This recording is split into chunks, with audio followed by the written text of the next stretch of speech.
Hi, I'm Mike from 1A Auto. We've been selling auto parts for over 30 years. We're dedicated to delivering quality auto parts, expert customer service, fast and free shipping, all backed by our 100% satisfaction guarantee.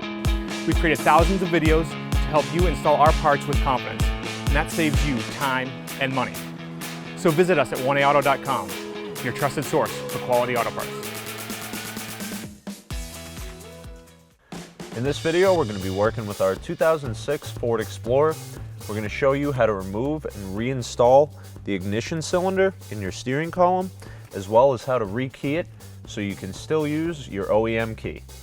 If you like this video, please click subscribe. We have a ton more information on this truck as well as many other makes and models. And if you need this part for your car, you can follow the link down in the description over to 1aauto.com. Here are the items you'll need for this repair.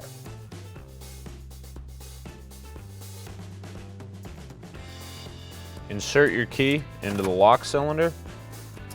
Click it to the on position. That is the first click. The second click is the run position. Third is cranking. So we'll put it to that number 1 on position. Push the pin through the access hole.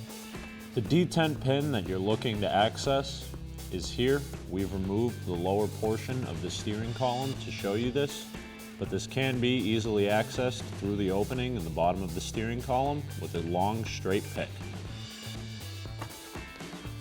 And remove the cylinder from the column. Using the special tool included with the kit, place this into the openings in the back of the lock cylinder. Once it's fully seated, put your key in part way and rotate it fully clockwise. Remove the special tool and carefully remove the cylinder from the housing, being sure not to drop any of the tumblers. Using the pattern provided with our kit and a small pair of needle nose pliers, we'll set the keyhole end facing our keyhole end here. We'll remove our tumblers by pulling them straight out. Each tumbler has a small number on it. You can see that our first one is number 2.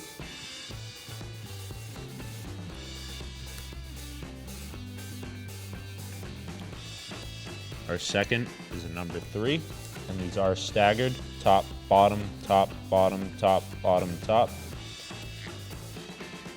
So be sure to face them that way as well.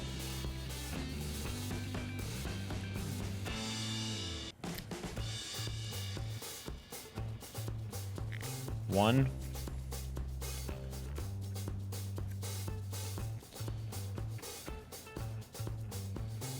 three,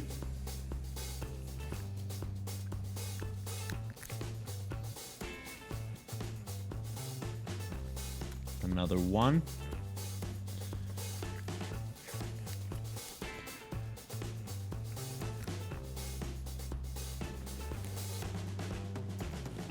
another 1,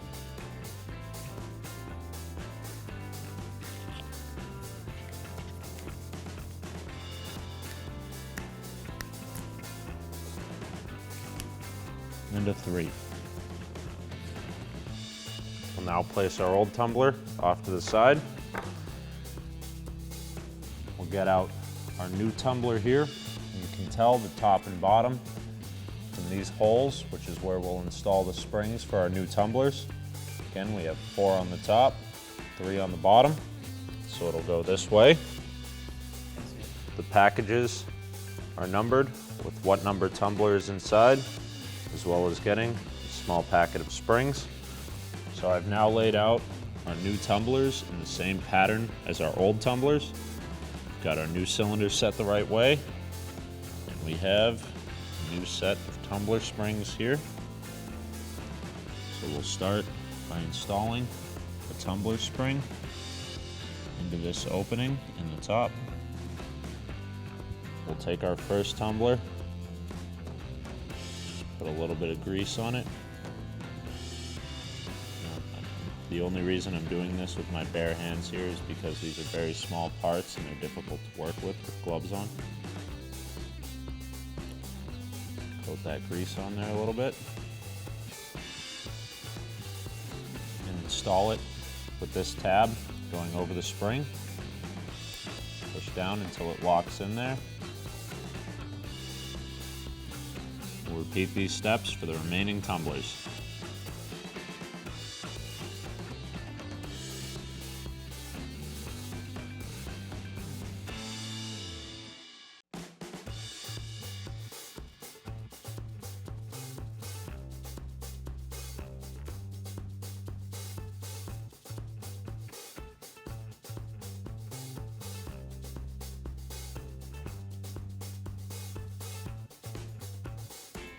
Now, to ensure that everything is in place, you'll see how all these tumblers spring in and out. Hold them all collapsed because the cylinder isn't here to hold them in place. We'll install our key, and as long as the tops of all of our tumblers sit nice and flat, it'll go into our cylinder. This is backwards, mind you, but it'll go in there and rotate smoothly. If we had the wrong number in somewhere, it would sit too high either on one end or come too far out on the other, and it would bind up inside of the cylinder, or it wouldn't go in at all. So now we'll put a nice coat of grease on the outside of our cylinder here, all over the tumblers. Your key is designed for this stuff, so don't be afraid to really use a lot of it and keep this cylinder from wearing out. Keep it moving nice and smooth for a long time.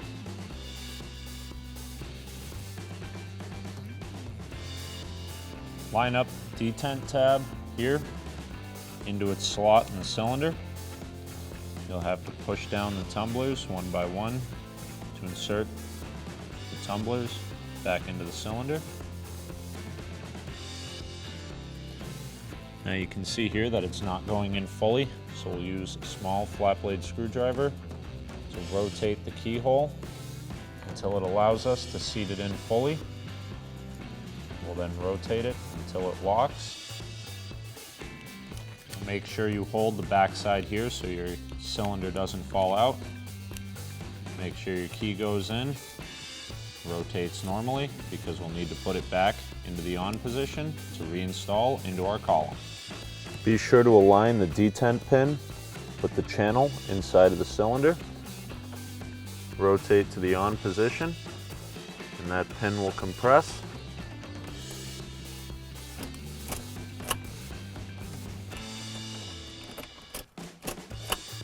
Now we're good to go using our original key. Thanks for watching. Visit us at oneauto.com for quality auto parts, fast and free shipping, and the best customer service in the industry.